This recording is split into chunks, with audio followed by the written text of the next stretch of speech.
The next question we want to ask is, what controls T-cell mediated killing of the cancer cells?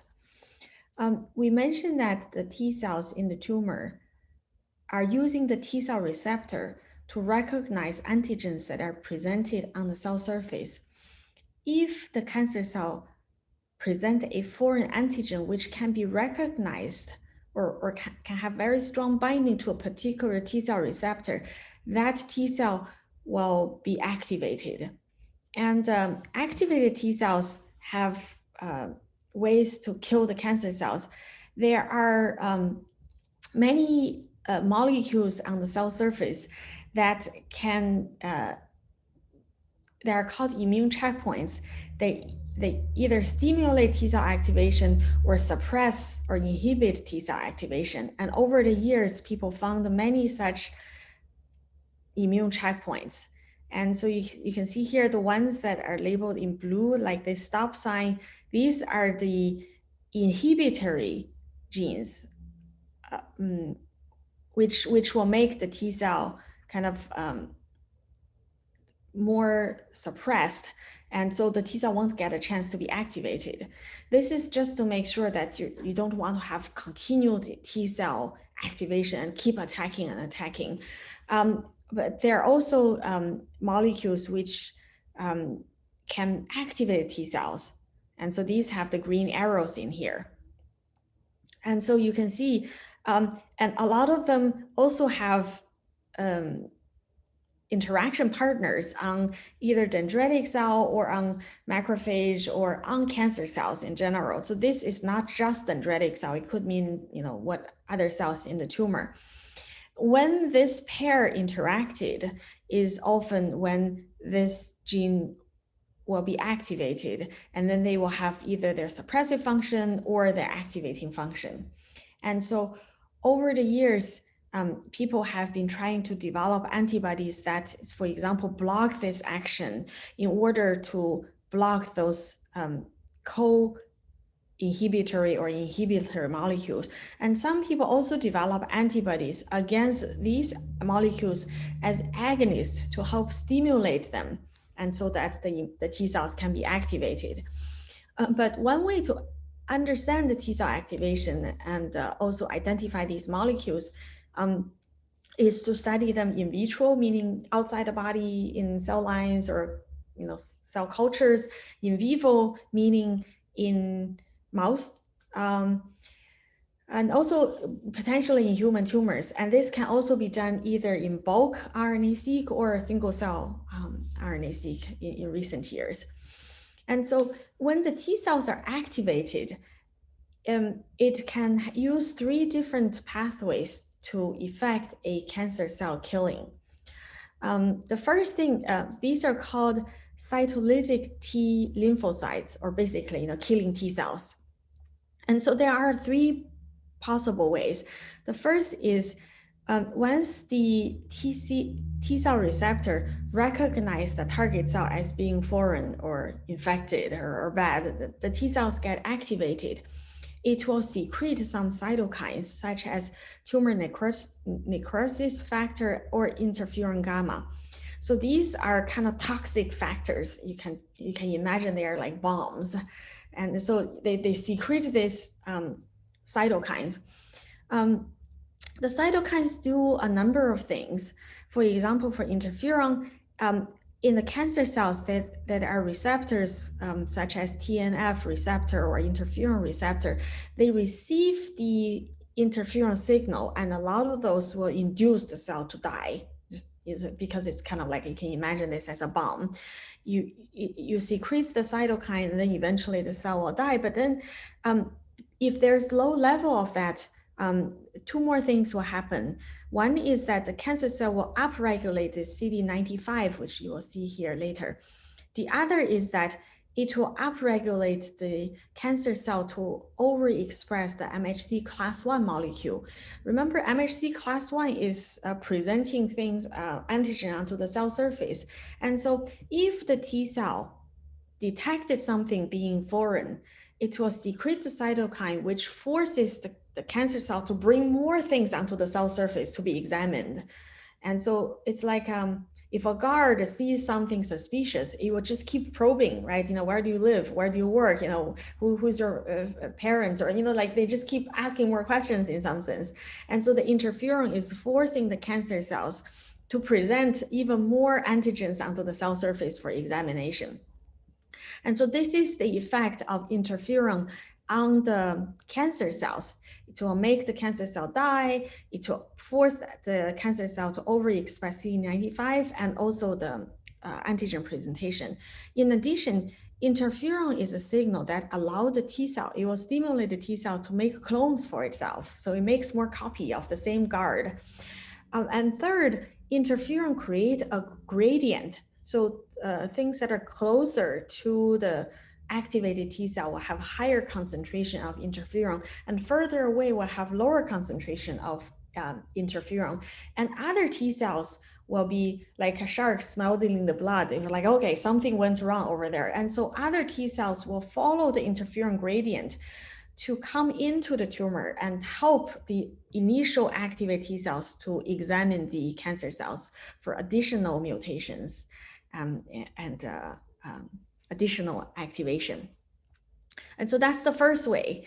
The second way for the T cells to kill the cancer cells is through this fast ligand. So it creates a kind of like a signal again on the cell surface. This instead of interferon, which is released outside without direct contact, fast ligand is a ligand on the T cell surface, which can interact with CD95, which is a receptor on the cell surface. And once these two interacted, this will also activate the downstream caspase pathway to have the target cell die. And so remember, when the T cells secrete interferon, it's going to activate the CD95, which is the receptor. And when the T cells express the ligand to interact with this receptor, again, the cancer cell will be induced to die. And the third one, also this is through contact. So you can see when the TCR is interacting with the foreign antigen, there is a process where on the interaction surface between the T cells and the cancer cells, the T cell has something called porphyrin, which is a protein that can punch a hole on the cancer cell surface, and then secrete granzyme, which is another type of kind of a toxin into the cancer cells through those holes, and those are packaged into little granules of poison and sent to the target cell. And so when granzyme are released in the target cell, the cancer cell will die again. And so this is also through contact of the two cells and the granzyme punching the hole right at the two cell interaction surface. And so these are the three different modes of how an activated CD8 T cell can, also CD4 T cell can be activated for this type of killing. And so in order to really look at what the T cells are doing, people now are looking at single cell RNA-seq. For example, this is one very early study in 2017 where the scientists used the tumor RNA-seq compared to the blood, and then they collected all the T cells, CD4 and the CD8 T cells, and did expression RNA-seq analysis. And through trajectory analysis that you learned from the course earlier in module 3, they can look at the cell trajectory to see what happened to CD4 T cells or CD8 T cells. And what they found was that, for example, in CD4, initially, before the T cell receptors are activated, you have naive cells. And then once the T cells recognize the foreign antigen, it will get activated. It will become a effector T cell, which kind of starts to overexpress granzyme and also porphyrin. And cytotoxic, meaning that they are starting to do the killing. At this stage, there's also proliferation of the T cells, but once the T cell have tried enough killing and proliferated enough, eventually it will become exhausted and then die. This is on CD4. CD8 is the same. Initially, it's a naive T cell, and then it gets, become an effector. You can start to see interferon expression, granzyme activation. So you see the effector T cell, memory T cell, and also cytotoxicity happening in the T cell. But then eventually, the cell will be exhausted and die. And so from the single cell RNA-seq, we can actually look at these gene expression differences and see the trajectory of T cell activation and exhaustion. And so one more detailed study looking at, in this case, immunotherapy patients, they look at both before, this is only after this is before and after immunotherapy. I remember not all the patients, but some patients have before, some patients have after, and some are responding to immunotherapy and some are not responding to immunotherapy.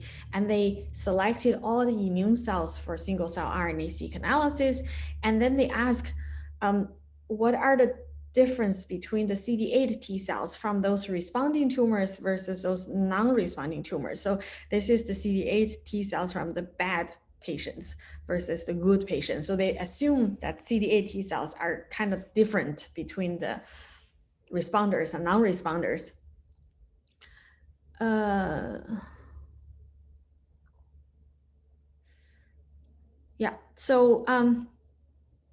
And when they look at the CD8 T cell gene expression difference, they saw the one important difference, which is TCF7. This is in the naive CD8 T cells.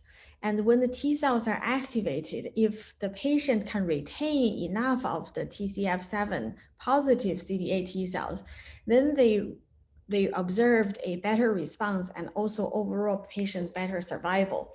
This suggests that when the T cells are activated, you'll make too many copies of itself, and then eventually you will crash and burn. But if you have enough of the original naive cells, the naive cell is like a stem cell-like. It can continue to replenish the microenvironment with additional new young T cells to be activated and proliferating. Then the patient will have kind of a better response to immunotherapy. So when you have fresh supply of armies to kill the cancer cells, then the patient will have better response and better survival. And so you can see here, this is again from our single cell RNA-seq analysis, and just looking at the differential expression, they were able to look at the TCF7 gene expression to be different between the good and bad CD8 T cells. We also mentioned that T cell can become exhausted. And so this is a study published in 2017, just using bulk samples. They didn't really treat the mice with tumor. I think this is treated with kind of a viral infection for a very long time. And initially, this is day 0 when the antigen is being infected. This is like using infection to activate T cells.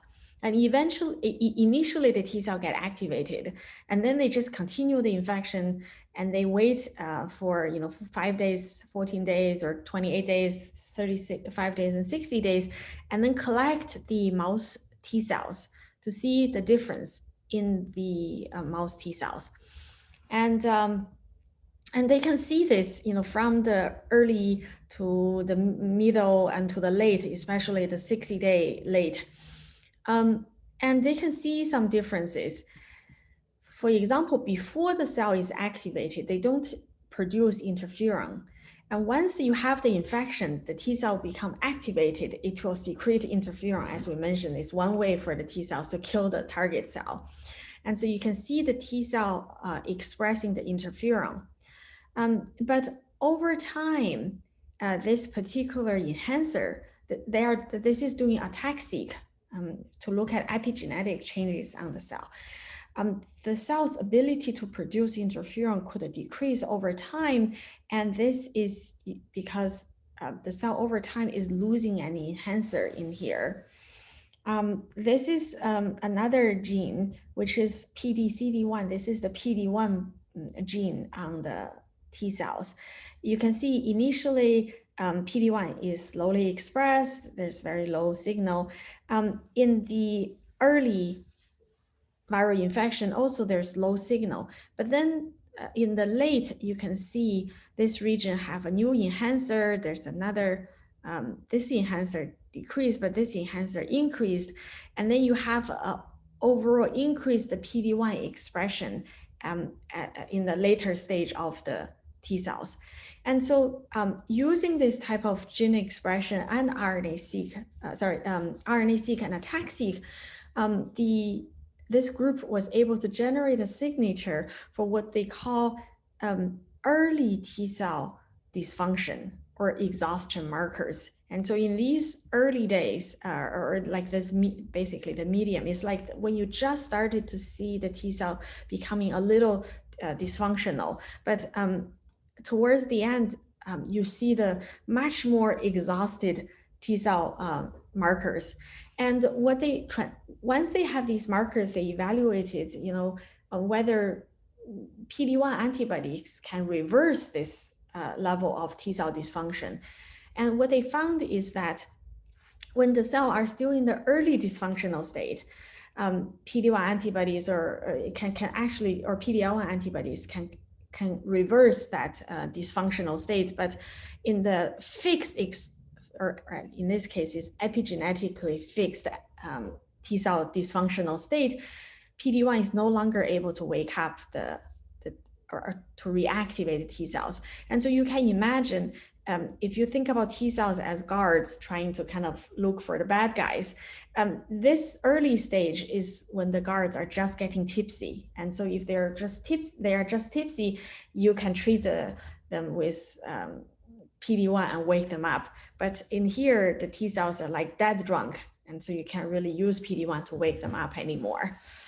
And so this is another study published in 2019, looking at what factors are really driving the fixed T cell dysfunction.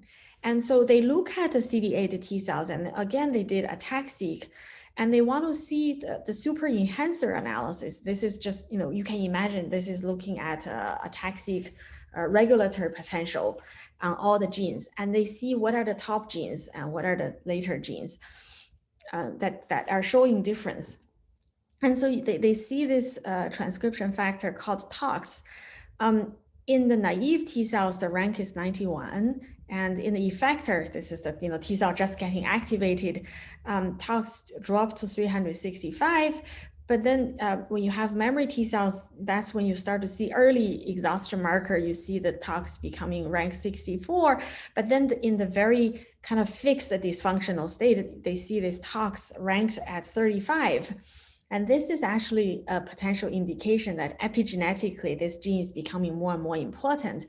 And turns out this is a transcription factor that they discovered as a very important regulator for T cell exhaustion. And so this is from John Waring's group when they try to overexpress this TOX transcription factor, and they look at the differential genes in the CD8 T cells. They see a lot of other T cell dysfunctional markers. PD-1, this is TIM3, also other markers for T cell exhaustion. And so you can see you can use single cell RNA-seq, you can use epigenetics or ATAC-seq to really look at either tumor or chronic infection to examine how T cells get activated and when they start to see early exhaustion, and also this type of fixed exhaustion status, and whether the cell still maintains some progenitor population to continue to replenish the activated T cells. And these all have implications to immunotherapy response.